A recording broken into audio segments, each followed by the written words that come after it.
เถรานุเถระครูบาสังฆะที่เคารพอย่างสูงทุกรูปเจริญสุขสวัสดีสาธุชนท่านผู้ฟังทุกคนทุกท่านสำหรับสาธุชนท่านผู้ฟังที่ให้เกียรติรับฟังรายการธรรมาภิวัตรนั่นเป็นรายการวิทยุเพื่อการเผยแผ่พระพุทธศาสนาส่งเสริมการศึกษาและพัฒนาสังคมรายการนี้รับผิดชอบโดยอาตมาภาพพระสาธิตชีระปัญโยผู้อำนวยการสถาบันธรรมาภิวัตรสถาบันเพื่อเผยแผ่พระพุทธศาสนาส่งเสริมการศึกษาและพัฒนาสังคมตั้งอยู่ณที่พักสงฆ์สถาบันธรรมาภิวัตรบ้านศพเตินตำบลศพปากอำเภอแม่เมาะจังหวัดลำปางรายการนี้ออกอากาศทุกวันเสาร์ในเวลา 8 โมงถึง 9 โมงเมื่อเจ้าผ่านทางสถานีวิทยุเพื่อการศึกษาวิทยาลัยสงฆ์นครลำปาง FM 106.50 เมกะเฮิรตซ์สถานีวิทยุของเครือข่ายสถานีวิทยุคลื่นสีขาวเพื่อชาวประชาซึ่งมีอยู่หลายคลื่นหลายสถานีหลายจังหวัดออกอากาศผ่านทาง Facebook Live ซึ่งเป็นไลฟ์สดของสถานีวิทยุวัดฝายหินบันทึกเทปเอาไปออกอากาศผ่านทางสถานีวิทยุเพื่อการศึกษาและพัฒนาอาชีพ Radio Network FM 99.50 เมกะเฮิรตซ์ของวิทยาลัยเทคนิคกฟผ.แม่เมาะทุกวันศุกร์ตั้งแต่เวลา 8 โมงเมื่อเจ้าเป็นต้นไปและเอาไปออกผ่านทางเพจของสถาบันธรรมาภิวัตรซึ่งช่องทางสุดท้ายก็คือเพจของสถาบันธรรมาภิวัตรนี้ท่านผู้ฟังสามารถไปติดตามรับฟังย้อนหลังไป Copy ลิงก์ไปคัดลอกลิงก์ส่งแชร์นะเอาไปให้กับญาติธรรมทั้งหลายได้ยินได้ฟังกันได้แถมตัวท่านผู้ฟังวันนี้เรายังอยู่กันกับบรรยากาศที่อึมครึมเต็มไปด้วยฝนซึ่งก็เริ่มปนห้องว่าลดระดับความรุนแรงลงแต่ก็สามารถที่จะไว้ใจได้เพราะว่าอุตุนิยมวิทยาเปิ้นก็ประกาศว่าพายุก็จะเข้ามาเป็นลูกๆนะฮะในช่วงของเดือนนี้เดือนหน้าไปจนถึงเดือนพฤศจิกายนเพราะฉะนั้นท่านผู้ฟังท่านใดที่อยู่ใกล้ห้วยต้องระมัดระวังเรื่องของน้ำป่าไหลหลากดินโคลนถล่มที่อยู่ใกล้แม่น้ำก็ต้องระมัดระวังน้ำล้นตลิ่งท่วมบ้านท่วมจองเฮานั้นได้รับความเสียหายในชีวิตและทรัพย์สินตลอดจนถึงต้องระมัดระวังท่านผู้ฟังสัตว์ที่มากับน้ำบอกว่าจะเป็นยุงซึ่งเป็นพาหะนำโรคบอกว่าจะเป็นโรคยุงลายโรคไข้เลือดออกโรคมาลาเรียโรคชิกุนกุนย่าและงูตลอดจนถึงตะเข็บตะขับแมงป่องตัวต้องกอยกันต้องใส่ใจกันในช่วงฤดูกาลนี้เป็นฤดูกาลฝนแล้วก็เป็นฤดูกาลพิเศษที่เมื่อก่อนเนี่ย ความหนักเบามันจะสลับซับเปลี่ยนกันไปก็คือว่าเวลามันหนักปั๊บการเบาก็จะมาซับพอร์ตแต่ว่าวันนี้มันหนักเป็นหน้าไปเลยอย่างหน้าหนาวก็หนาวจัดหน้าร้อนก็ร้อนจัดหน้าฝนก็ฝนจัดอันนี้ก็เป็นปรากฏการณ์เอลนินโยลานินยาที่เกิดจากฝีมือมนุษย์เขาเนี้ย ที่ไปเนี่ยไปทำให้บรรยากาศเปิ้นลุเปิ้นแหลวบอกว่าจะเป็นการใช้ไฟฟ้าการใช้แอร์การใช้รถยนต์อย่างต่างๆที่ไปทำลายชั้นบรรยากาศนะฮะเพราะฉะนั้นท่านผู้ฟังสิ่งที่เขาเนี่ยได้ก็คือป้องกันเนี่ยก่อนหลังจากนั้นก็มาช่วยกันแก้ไขโดยการปลูกต้นไม้ให้เยอะขึ้นนะฮะต้นไม้มันนักขึ้นอันนี้ก็เกริ่นกับท่านผู้ฟังทั้งหลายได้ฟังกันแล้วก็ต้องขอกราบขอบพระคุณครูบาอาจารย์พระนักจัดรายการวิทยุในเครือข่ายสถานีวิทยุคลื่นสีขาวเพื่อชาวประชาที่ไปร่วมแจกของตะวันนี้นะฮะวันที่6ที่จังหวัดเชียงรายหลายพื้นที่ที่ได้รับผลกระทบก็ได้รับการเยียวยาบางส่วนเป็นส่วนหนึ่ง จากครูบาอาจารย์ไปให้กำลังใจกันนะอันนี้ก็เป็นสิ่งดีที่เอามาให้ท่านผู้ฟังได้ร่วมอนุโมทนาบุญกันท่านผู้ฟังก่อนที่จะเข้าสู่เนื้อหาสาระในวันนี้จะอู้ถึงเรื่องการศึกษาท่านผู้ฟังซึ่งเป็นเรื่องที่น่าคิดนะมากประเด็นก็คือวันนี้เนี่ยการศึกษาในภาคของต่างประเทศโรงเรียนนานาชาติที่เปิ้ลสอนภาษาอังกฤษเนี่ยกับมีความใหญ่ขึ้นโตขึ้นส่วนกระแสกับโรงเรียนของรัฐที่มันลดลงแล้วก็ยุบกันไปเป็นโรงเรียนหลายโรงเรียนเลยทีเดียวเพราะฉะนั้นท่านผู้ฟังเรื่องเนี้ยเขาสมควรที่จะมาอู้กันเพื่อเกิดความเข้าใจและเกิดมุมมองแนวคิดหลายมุมมองนะเพราะว่ามันก็เป็นปัญหาหนึ่งในประเทศไทยที่ต้องได้รับการแก้ไขโดยวิธีการในอย่างต่างๆนะฮะแต่อย่างหนึ่งที่เราทำได้ก็ใช้วิธีการ โดยนำเอาหลักธรรมในทางพระพุทธศาสนาไปแก้ไขปัญหาเรื่องนี้นะฮะที่เรามาอู้กันเรื่องนี้แต่ว่าก่อนที่จะอู้เอ่ยกันเรื่องนี้ท่านผู้ฟังก็ในวันที่25 เดือนนี้วันพุธที่25 เดือนกันยายนพุทธศักราช2567เวลาบ่ายโมงเจริญพรท่านผู้ชมท่านผู้ฟังที่ติดตามรับฟังรายการธรรมาภิวัตรที่อยู่ในจังหวัดลำปางหรือว่าจังหวัดใกล้เคียงเนาะเชิญมาร่วมทำบุญทอดพระป่าสามัคคีเพื่อสมทบทุนในการจัดตั้งมูลนิธิธีระปัญโยณที่พักสงฆ์สถาบันธรรมาภิวัตรบ้านศพเตินตำบลศพปาดอำเภอแม่เมาะจังหวัดลำปางนะฮะท่านที่มีความประสงค์จะร่วมทำบุญแต่บ่สะดวกที่จะเดินทางมาร่วมทำบุญก็สามารถร่วมทำบุญได้ที่ธนาคารกรุงไทยเลขที่บัญชี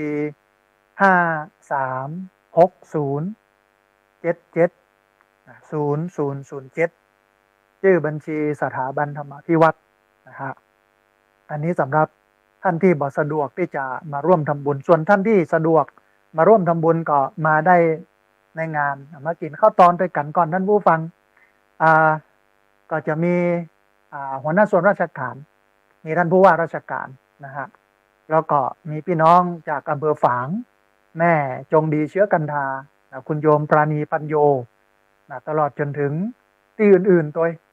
ที่จะมาร่วมบุญในการจัดตั้งมูลนิธิธีระปัญโยจะใช้จุนจดจัดตั้งอยู่ประมาณ 200,000 บาทท่านผู้ฟังใช้เงินอยู่ 200,000 ในการจดจัดตั้งนะฮะเพราะฉะนั้นเรียนเชิญเจริญพรท่านผู้ฟังได้มาร่วมบุญกันสำหรับท่านที่บ่สะดวกมาร่วมทำบุญก็สามารถทำบุญได้ที่ธนาคารกรุงไทยเลขบัญชี5360770007ชื่อบัญชีสถาบันธรรมาภิวัตรนะฮะอันนี้ก็เป็นบุญหนึ่งก่อนที่จะเข้าสู่เนื้อหาสาระท่านผู้ฟังเอาวัตถุประสงค์ของมูลนิธิที่จะตั้งเนี่ยมาให้ท่านผู้ฟังทั้งหลายได้ฟังก่อนว่ามันมีวัตถุประสงค์เพื่อที่จะเอาไปเนี่ยไออย่างพ่องที่มันเป็นประโยชน์กับพี่น้องประชาชนชาวบ้านวัตถุประสงค์เนี่ยของการจัดตั้งมูลนิธิเนี่ยท่านผู้ฟังมีอยู่ประมาณ5 ข้อแรกเพื่อสนับสนุนส่งเสริมการเผยแผ่พระพุทธศาสนาในทุกรูปแบบของบุคคลหรือว่าองค์กรตลอดจนถึงหน่วยงานต่างๆตามที่คณะกรรมการมูลนิธิเห็นสมควรอันนี้อันแรกเลยเรื่องของการเผยแผ่พระพุทธศาสนาอย่างสถานีวิทยุของเราเนี่ยมีหลายสถานีที่ต้องจ่ายค่าไฟมีกิจกรรมโน่นนี่นั้นเยอะบ่มีทุนถ้ามูลนิธิมีทุนเยอะก็สามารถสนับสนุนอุปถัมภ์การค่าน้ำค่าไฟของสถานีวิทยุได้นะฮะอันนี้ก็เตรียมการมาเพื่อสิ่งนี้อันที่สองเพื่อสนับสนุนการก่อสร้างแล้วก็การบูรณะปฏิสังขรณ์ซ่อมแซมศาสนวัตถุต่างๆของวัดหรือของพุทธศาสนสถานตลอดจนถึงโครงสร้างพื้นฐานสาธารณประโยชน์อื่นใดตามที่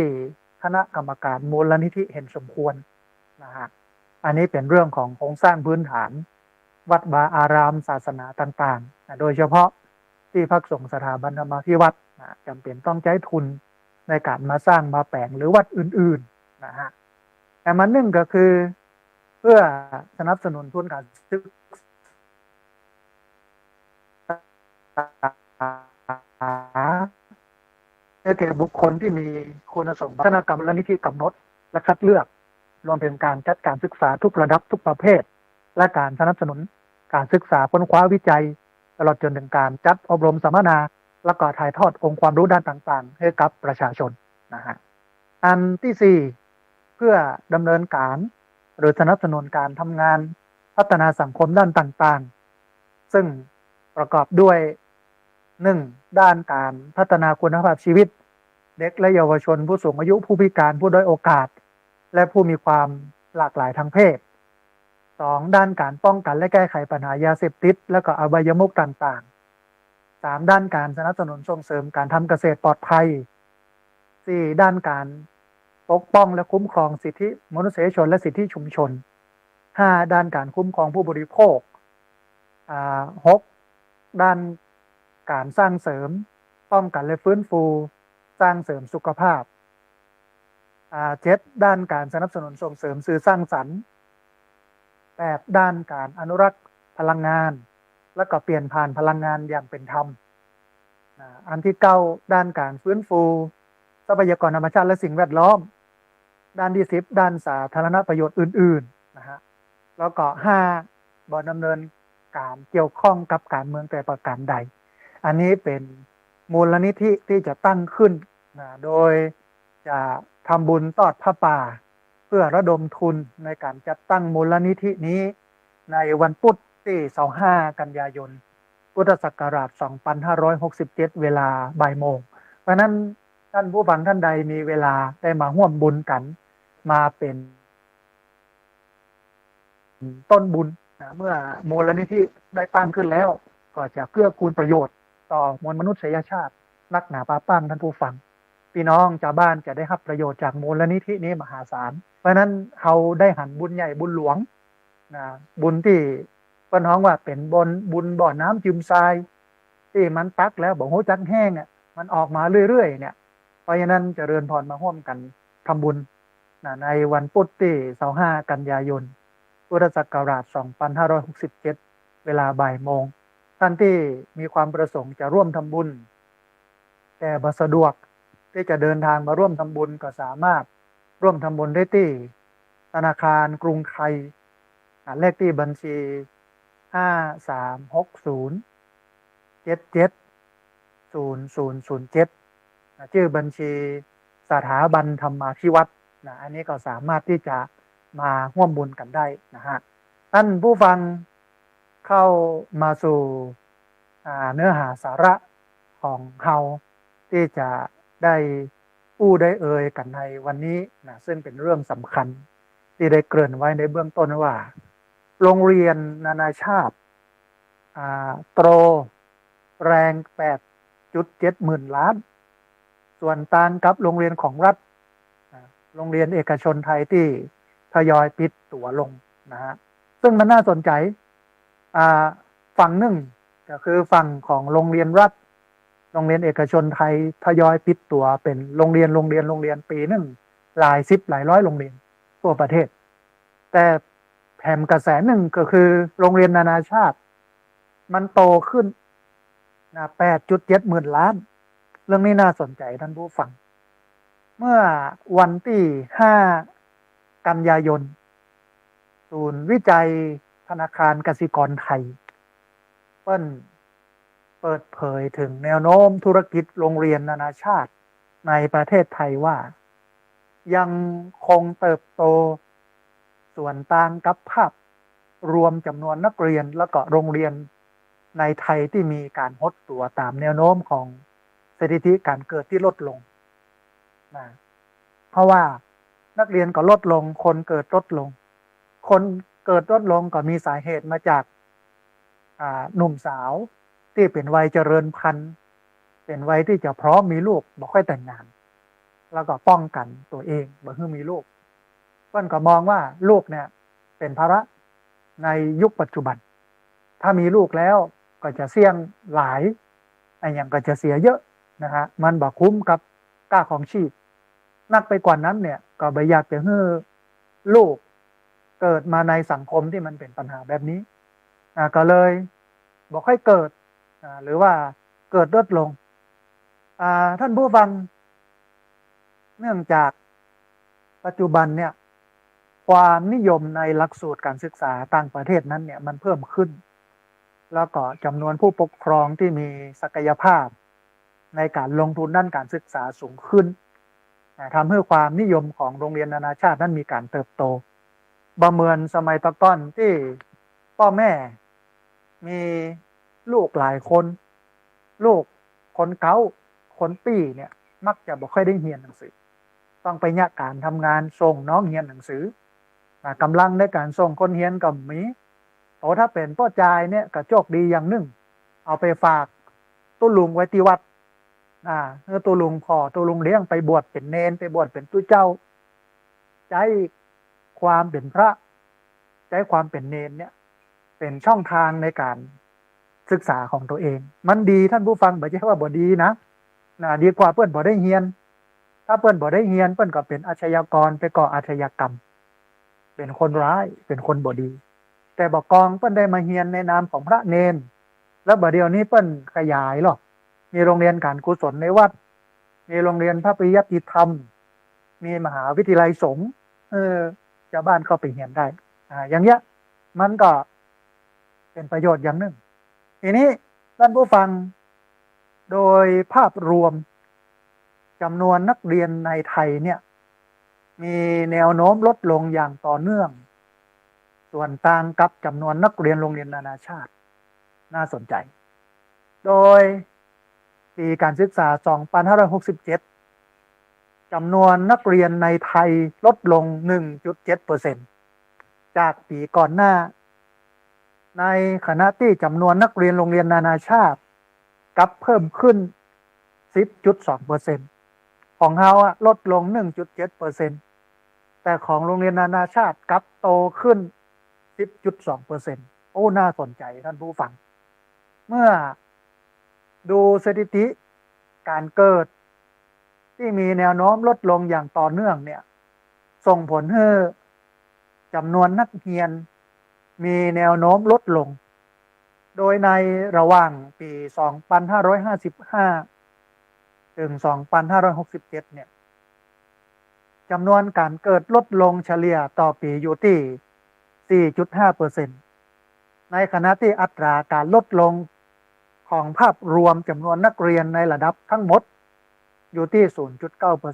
0.9% อย่างใดก็ดีท่านผู้ฟังจำนวน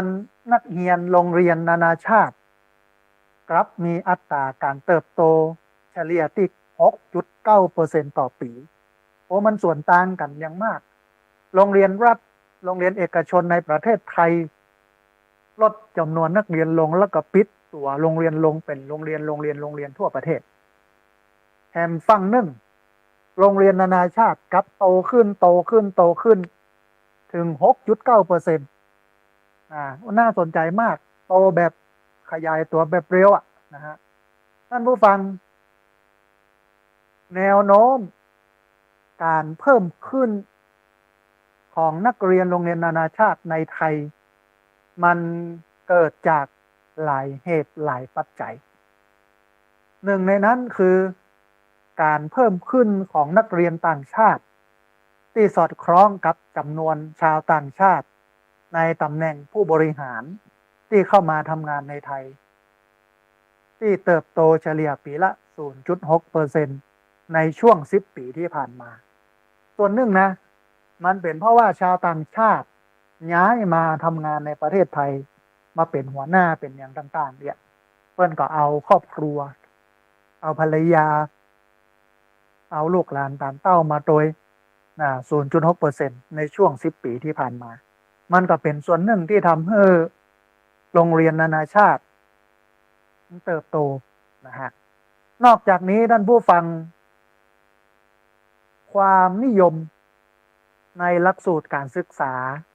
ต่างประเทศท ที่เพิ่มขึ้นเนื่องจากมีการพัฒนาหลักสูตรให้มันทันสมัยแล้วก็ทันการเปลี่ยนแปลงอยู่เสมอเมื่อเทียบกันกับหลักสูตรไทยรวมไปถึงศักยภาพการลงทุนด้านการศึกษาของผู้ปกครองที่สูงขึ้นมันสะท้อน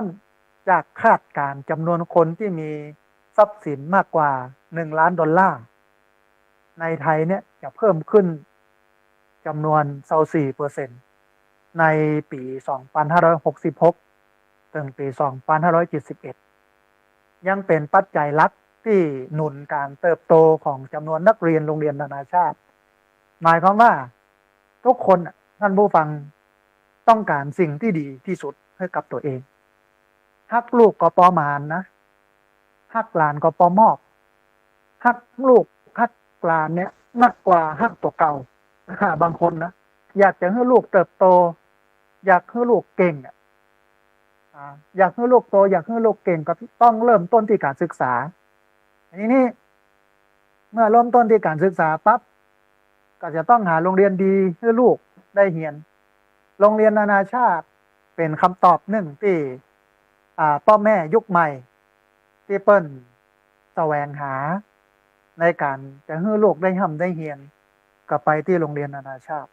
ให้ลูกได้เรียนหนังสือที่ดีที่สุดแล้ววันนี้มันก็มีการเติบโตที่สวนทางกันกับ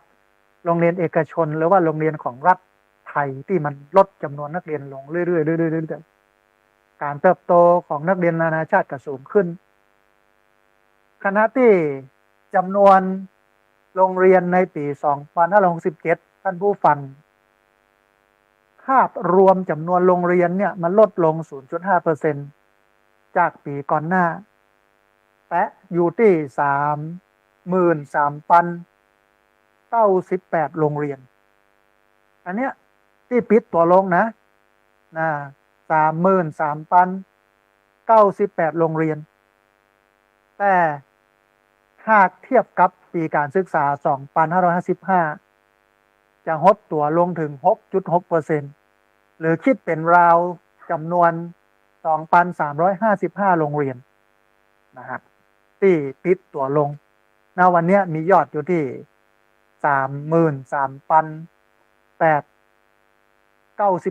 33,898% ขออภัย 33,098% ที่โรงเรียนปิดยุติการเรียนการสอนซึ่งเป็นโรงเรียนของรัฐนะฮะทีนี้ท่านผู้ฟังเนื่องจากภาพ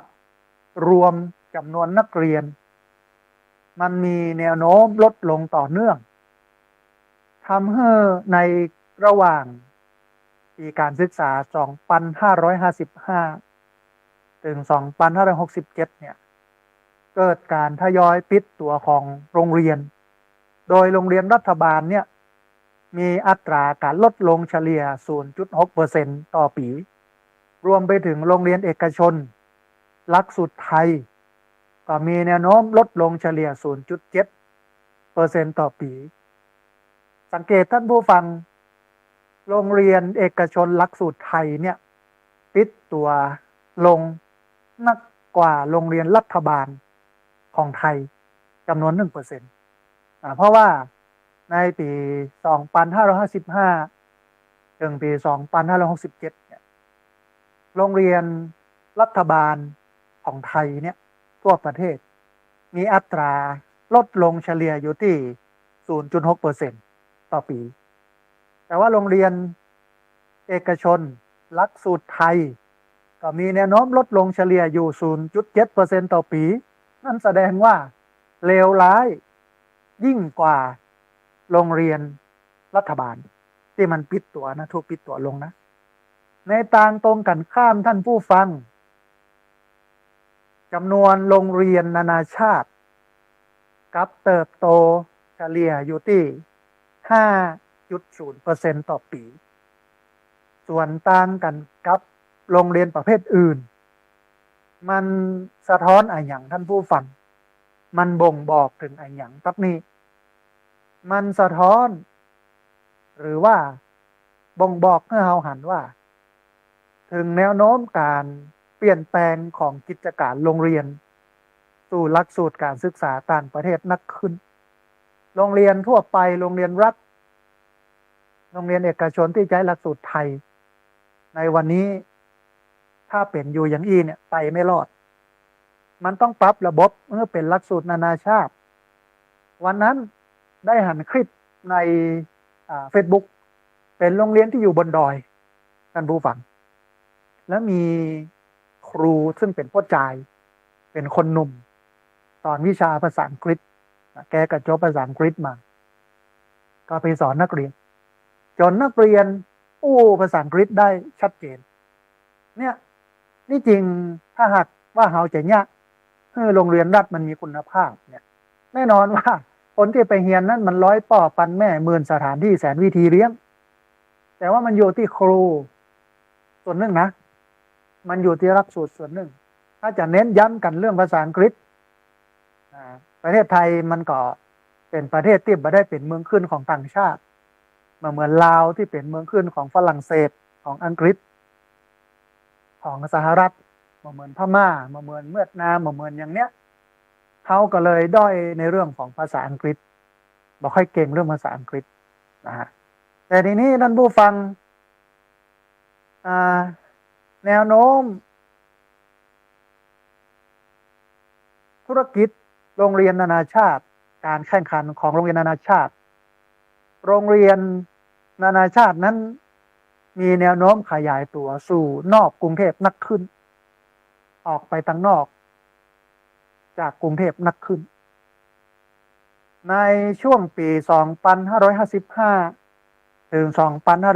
2567อัตราการเติบโตเฉลี่ยต่อปีของจำนวนนักเรียนแล้วก็จำนวนโรงเรียนนานาชาติที่ตั้งในภูมิภาคอื่นเนี่ยจะสูงกว่าของกรุงเทพถึงประมาณ 4.3% แล้วก็ 6.3% ตามลำดับมันเพิ่มสูงขึ้นตามลำดับนะฮะทีนี้ท่านผู้ฟังการแข่งขันในธุรกิจโรงเรียนนานาชาติที่เพิ่มขึ้นและพื้นที่ในกรุงเทพที่มันมีจำกัด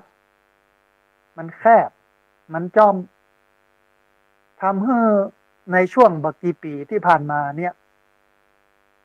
ธุรกิจโรงเรียนนานาชาติต้องสำรวจตลาดใหม่ๆตี้ใหม่ๆนอกจากกรุงเทพมุ่งไปสู่หัวเมืองลักๆของภาคต่างๆเช่นภาคเหนือก็มาที่เชียงใหม่ภาคตะวันออกภาคใต้ภาคอย่างก็ไปที่ระยองไปที่ภูเก็ตหรือภาคอีสานก็ไปที่สำคัญจังหวัดสำคัญที่มีประชากรนักของภาคนั้นๆทั้งนี้เนี่ยเศรษฐกิจใน21เมืองหลักได้เติบโตในอัตราที่สูงกว่ากรุงเทพโดยในปี2565อัตราการเติบโตของ GDP ต่อหัวของ21เมืองหลักเนี่ยมันสูงกว่ากรุงเทพถึง 2% ซึ่งทำให้ตลาดนอกกรุงเทพเนี่ยมันดูน่าสนใจมันมีรายได้ GDP ต่อหัวต่อคนเนี่ย21เมืองที่อยู่นอกกรุงเทพมันสูงกว่ากรุงเทพถึง 2% แสดงว่าคนนอกกรุงเทพเนี่ยเริ่มเติบโตเริ่มมีความเจริญเศรษฐกิจดี 2% สูงกว่ากรุงเทพ 2% มันก็เลยเป็นที่สนใจของผู้คนในการที่จะไปเนี่ยโรงเรียนนานาชาติที่ใช้หลักสูตรนานาชาติเพราะว่าวันนี้หลักสูตรของรัฐหลักสูตรของเอกชนที่เปิ้นฮ้องว่าเอาการสอนที่เป็นระบบปกติเนี่ยมันใจบ่ได้ผลหลายคนวิพากษ์วิจารณ์ว่าก่อนหลักสูตรมันเมินแล้วหลาย10 ปีมาแล้วก็เมินมาแล้ววันนี้ประเทศไทยสมควรที่จะต้องมาพอทัดนี้แล้วก็ปรับหลักสูตรการเรียนการสอนให้มันตรงกับปัจจุบันสิ่งหนึ่งที่อาตมาภาพหันก็คือว่าเขาบ่เคยสอนเรื่องของเงินเรื่องของการใช้เงินเรื่องของการออมเงินเรื่องของการลงทุนกับนักเรียนในหูทั้งที่เรื่องนี้เป็นเรื่องสำคัญ เพราะอย่างเพราะมันสามารถสร้างนักเรียนให้เป็นผู้ประกอบการเป็นเจ้าของธุรกิจ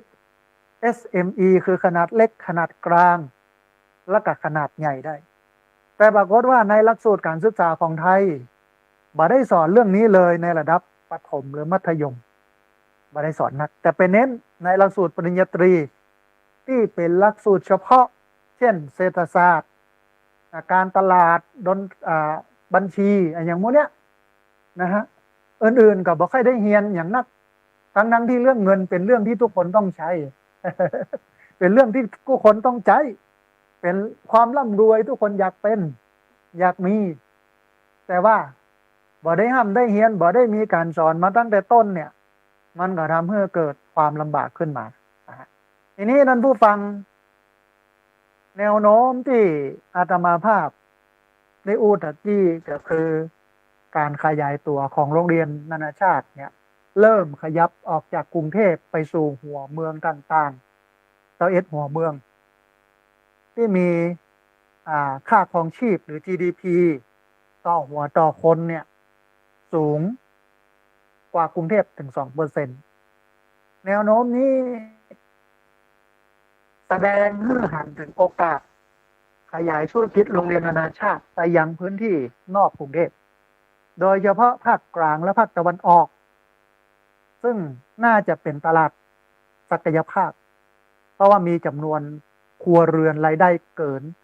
100,000 บาทต่อปีรองจากกรุงเทพแล้วก็ปริมณฑลท่านผู้ฟังอย่างไรก็ตาม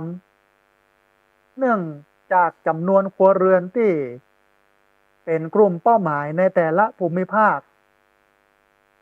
มีจำนวนน้อยกว่ากรุงเทพทำให้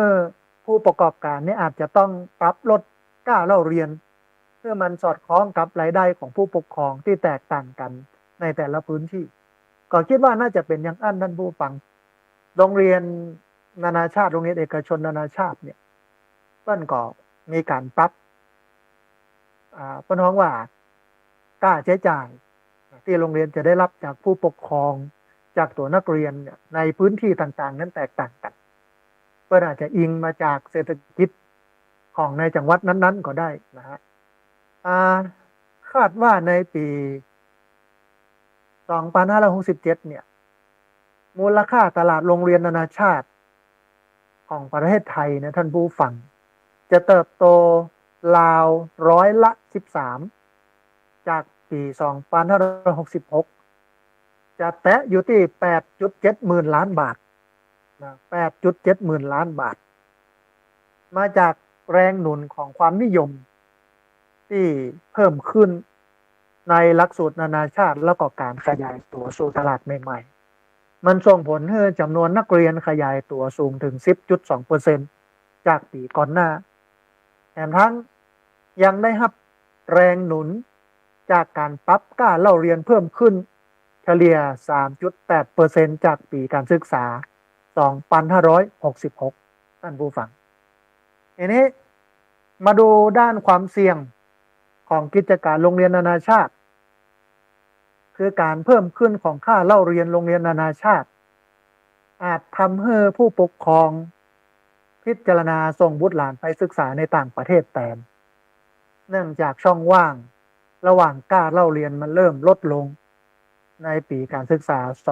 2567 ซึ่งค่าเล่าเรียนเฉลี่ยต่อปีของโรงเรียนนานาชาติในประเทศไทยอยู่ที่ 7,664,484 บาทต่อปีนะฮะ 764,484 บาทต่อปีในขณะที่ค่าเล่าเรียนเฉลี่ยต่อปีของโรงเรียนประจำในประเทศนิวซีแลนด์ซึ่งเป็นประเทศที่มีการศึกษาที่ดีพอสมควรอันดับต้นๆของโลกประมาณอยู่ที่1,150,208 บาทก็ไกลกันไปประมาณสัก 400,000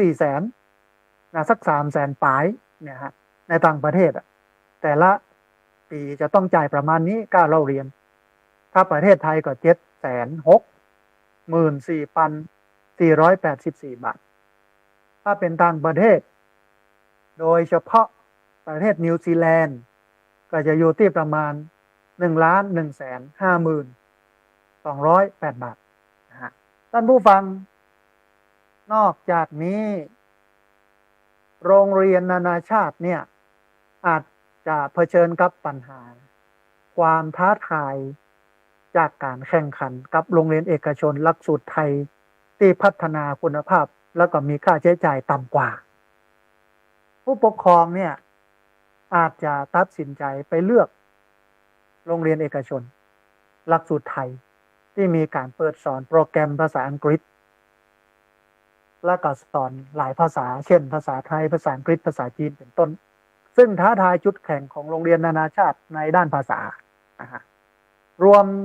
ถึงการพัฒนาทางด้านเทคโนโลยีทำให้การเรียนแบบโฮมสคูลเรียนแบบที่บ้านง่ายขึ้นเนื่องจากค่าใช้จ่ายในการเรียนโฮมสคูลเนี่ยมันต่ำกว่าโรงเรียนนานาชาติจึงอาจส่งผลกระทบต่อจำนวนนักเรียนในโรงเรียนนานาชาติได้โดยค่าใช้จ่ายในการสอบเทียบวุฒิม.ปลายของประเทศสหรัฐเนี่ยรวมกับการกวดวิชาแบบเรียนตัวต่อตัวจำนวน100 ชั่วโมงเนี่ยจะอยู่ที่ประมาณ160,800 บาทนะฮะเพราะฉะนั้นท่านผู้ฟังเขาหันอย่างอี้เนี่ยหันการเติบโตของโรงเรียนนานาชาติที่มันสูงขึ้นส่วนต่างกับการศึกษาของรัฐบอกว่าจะเป็นโรงเรียนของรัฐหรือว่าแม้แต่โรงเรียนเอกชนที่ใช้หลักสูตรไทยเนี่ยมีหลักสูตรภาษาอังกฤษที่มันแข็งปอเนี่ยมันลดจำนวนลงเนี่ยอันหนึ่งที่เขาสามารถปรับได้เปลี่ยนได้โดยเฉพาะผู้ที่มีอำนาจทั้งหลายนะก็คือการปรับให้หลักสูตรโรงเรียนรัฐของไทยมันมีวิชาภาษาอังกฤษมันทัดเทียมกับโรงเรียนนานาชาติประเทศไทยเป็นประเทศที่ใช้งบประมาณภาษีอากรของประชาชนคนไทยกับการศึกษานี่เยอะมากเยอะพอสมควรนะแต่ว่าผลที่มันออกมาเนี่ยแทบจะบอกค่อยได้เห็นในอย่างชัดนะโดยเฉพาะช่วงโควิดที่ผ่านมาหลายปีที่ผ่านมาเนี่ยโดยการเรียนแบบออนไลน์ออฟไลน์ออนไลน์เนี่ยอาตมาภาพมีขยมอยู่วัด2 คนในยุคนั้นนอนเมิบจะเลอะเรียนก็มีรับก็มีนะฮะเพราะนั้นอันนี้ก็เป็นโจทย์หนึ่งที่เอาให้กับรัฐมนตรีว่าการกระทรวงศึกษาธิการรัฐมนตรีว่าการช่วยว่าการกระทรวงศึกษาธิการจะต้องหันมาใส่ใจกับเรื่องของการเรียนการสอนอย่างที่หนักขึ้นเป็นการบ้านเป็นโจทย์ใหญ่ของสภาการศึกษาแห่งชาติตัวนะฮะที่จะต้องเข้ามาพอกอยตั้งนี้ให้มันมีคุณภาพประสิทธิภาพมากขึ้นนะฮะเอาละท่านผู้ฟังขณะนี้ท่านผู้ฟังกำลังติดตามรับฟังรายการธรรมาธิวัฒน์อันเป็นรายการวิทยุเพื่อการเผยแผ่พระพุทธศาสนาส่งเสริมการศึกษาและพัฒนาสังคมรายการนี้รับผิดชอบโดยอาตมาภาพพระสาธิตจิระปัญโยผู้อำนวยการสถาบันธรรมาภิวัตรสถาบันเพื่อเผยแผ่พระพุทธศาสนาส่งเสริมการศึกษาและพัฒนาสังคมตั้งอยู่ณที่พักสงฆ์สถาบันธรรมาภิวัตรบ้านศพเตินตำบลศพปาดอำเภอแม่เมาะจังหวัดลำปางรายการนี้ออกอากาศทุกวันเสาร์ในเวลา 8 โมงถึง 9 โมงผ่านทางสถานีวิทยุเพื่อการศึกษาวิทยาลัยสงฆ์นครลำปาง FM 106.50 เมกะเฮิรตซ์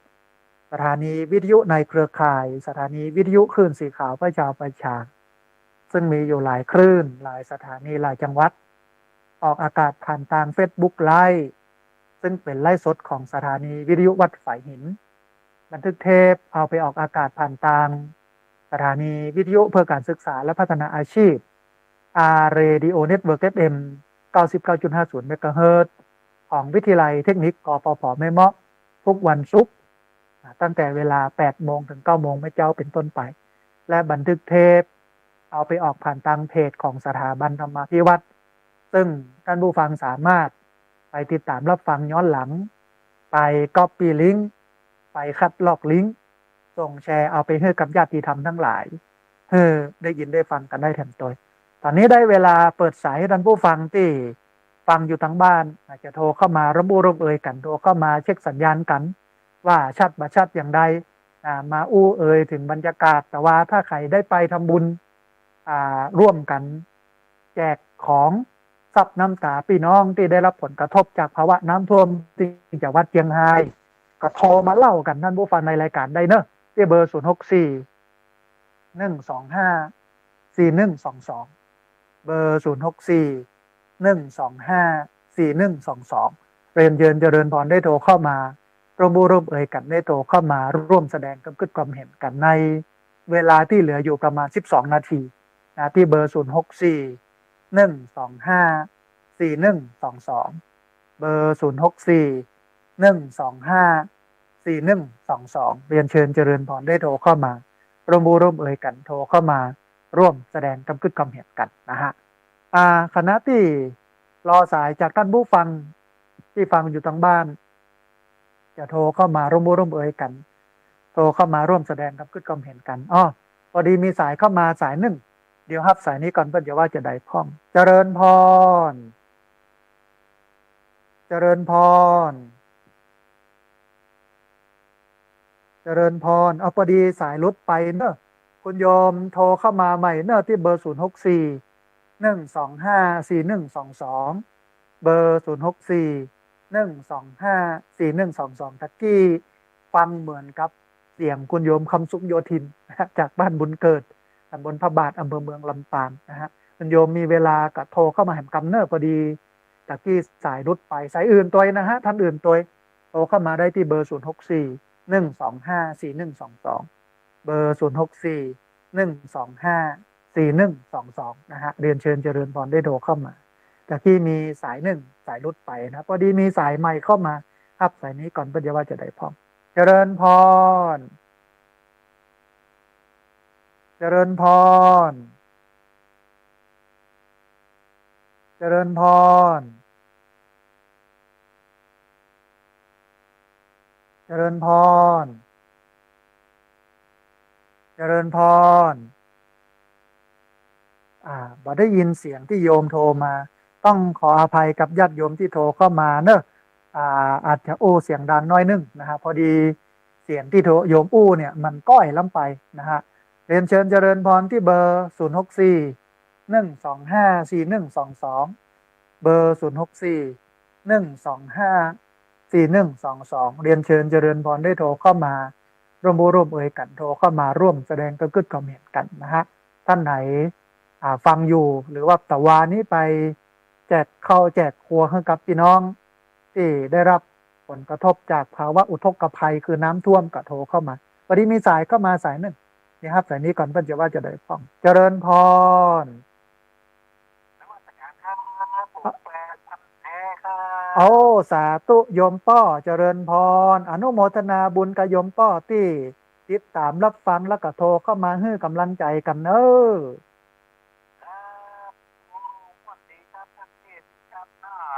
มากเลยครับสาธุอนุโมทนาบุญกับโยมป้อติดตามรับฟังแล้วจะไปละไปลืมกันเนอะป้อเนอะ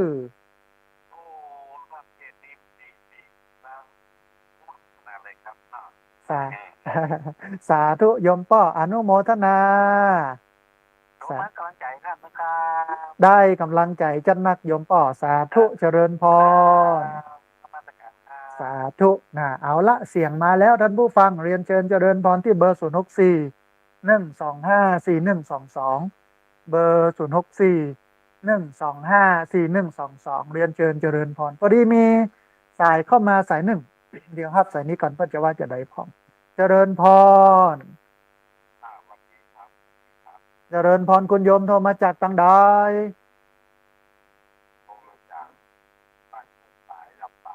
อ๋อสาธุสัญญาณชัดเจนดีเนาะ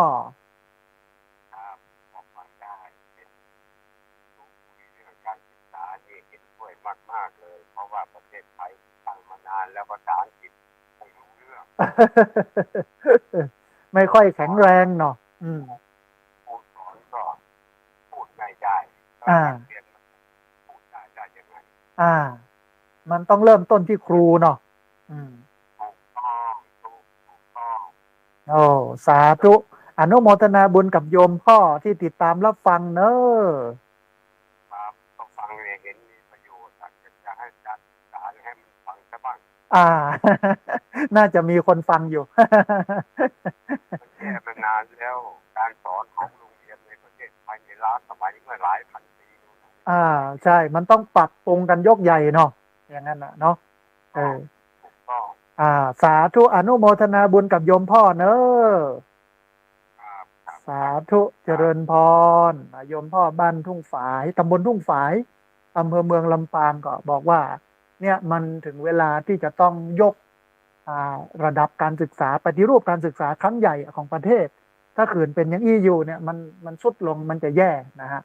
ประเทศไทยก็จะไม่ทันเขานะฮะเวลาเหลืออยู่ประมาณ7 นาทีท่านผู้ฟัง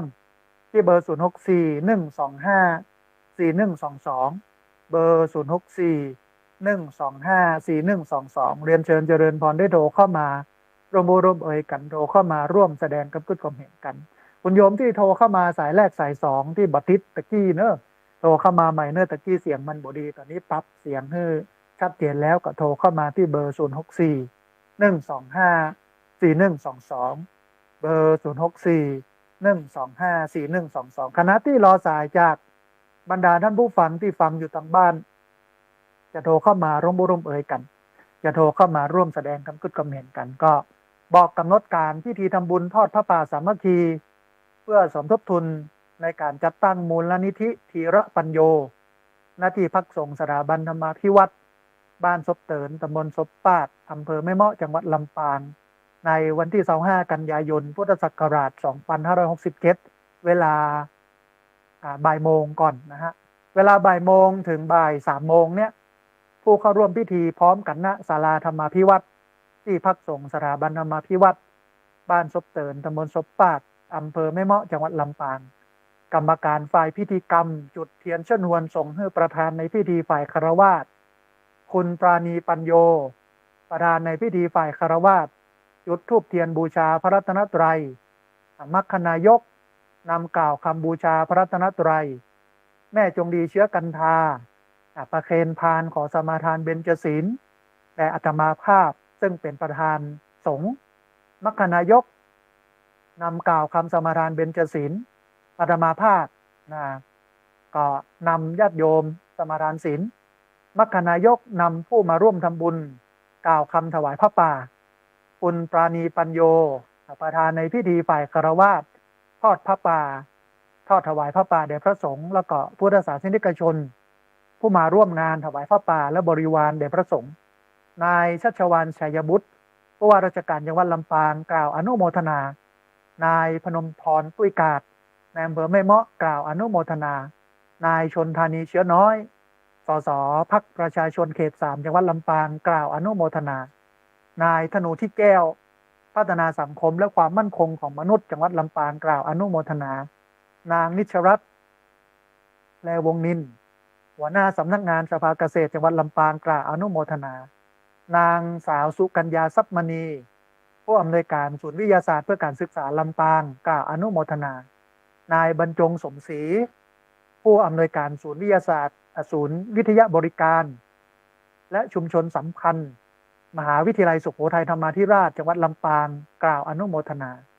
นายอรุณทรัพย์ปัญญายืนนายกองค์การบริหารส่วนตำบลเสด็จกล่าวอนุโมทนานายสมบัติขุนพินิษนายกองค์การบริหารส่วนตำบลศพปาดกล่าวอนุโมทนาและอาตมาภาพกล่าวอนุโมทนาบุญแล้วก็ฮือศีลฮือปอนนำญาติโยมนั่งสมาธิแผ่เมตตามัคคณายกนำไหว้พระแล้วก็กราบลาพระสงฆ์เป็นอันเสร็จพิธีนะฮะอันนี้ก็เป็นกำหนดการพิธีทำบุญทอดพระป่าสามัคคีเพื่อสมทบทุนจัดตั้งมูลนิธิทีระปัญโยหน้าที่พักสงฆ์สถาบันธรรมาภิวัตรบ้านศพเตินตำบลศพปาดอำเภอแม่เมาะจังหวัดลำปางในวันที่25กันยายนพุทธศักราช2567เวลาบ่ายโมงเพราะฉะนั้นท่านใดที่มีเวลามาร่วมบุญกันเนอะจะเอาโฮงตาลเอากับข้าวเอาขนมเอาน้ำมาเลี้ยงพี่น้องญาติโยมที่มาร่วมกินร่วมตาลกันได้นะฮะตลอดจนถึงท่านที่มีความประสงค์จะร่วมทำบุญ แต่บ่สะดวกที่จะเดินทางมาร่วมทำบุญ สามารถร่วมทำบุญได้ที่ธนาคารกรุงไทย เลขที่บัญชี5360770007ชื่อบัญชีสถาบันธรรมาภิวัตรธนาคารกรุงไทย เลขบัญชี5360770007ชื่อบัญชีสถาบันธรรมาภิวัตรนะฮะอันนี้ก็เป็นข่าวบุญหนึ่งที่เอามาให้ท่านผู้ฟังได้ร่วมทำบุญนะได้ร่วมทำกันนะฮะท่านผู้ฟังเลือบแลพอเวลาของรายการธรรมาภิวัตรหมดลงแล้วนะฮะเราจะปะกันแทมไม่ในวันเสาร์หน้าเวลา 8 โมงถึง 9 โมงทุกวันอังคารตี 5 ถึง 7 โมงวันพฤหัสบดี 2 ทุ่มถึง 3 ทุ่มในรายการเดียวกันคือรายการธรรมาภิวัตรวันนี้อาตมาภาพพระสาธิตชีระปัญโยผู้อำนวยการสถาบันธรรมาภิวัตรสถาบันเพื่อเผยแผ่พระพุทธศาสนาส่งเสริมการศึกษาและพัฒนาสังคมต้องเอารายการนี้จากลาท่านผู้ฟังทั้งหลายไปก่อนเดี๋ยวเรามีเวลาตามที่ได้กล่าวไปแล้วก็มาพบกันใหม่วันนี้สัพพะพุทธานุภาเวนะด้วยเดชะอนุภาพของพระพุทธเจ้าสัพพะธรรมานุภาเวนะด้วยเดชะอนุภาพของพระธรรมเจ้าสัพพะสังฆานุภาเวนะด้วยเดชะอนุภาพของพระสังฆเจ้าศรัทธาสุทธีพระวันตุเตขอความสุขความเจริญในธรรมจงบังเกิดมีแด่บรรดาศรัทธาสาธุชนทุกคนทุกท่านตลอดกาลเป็นนิจเทินจะเริญพร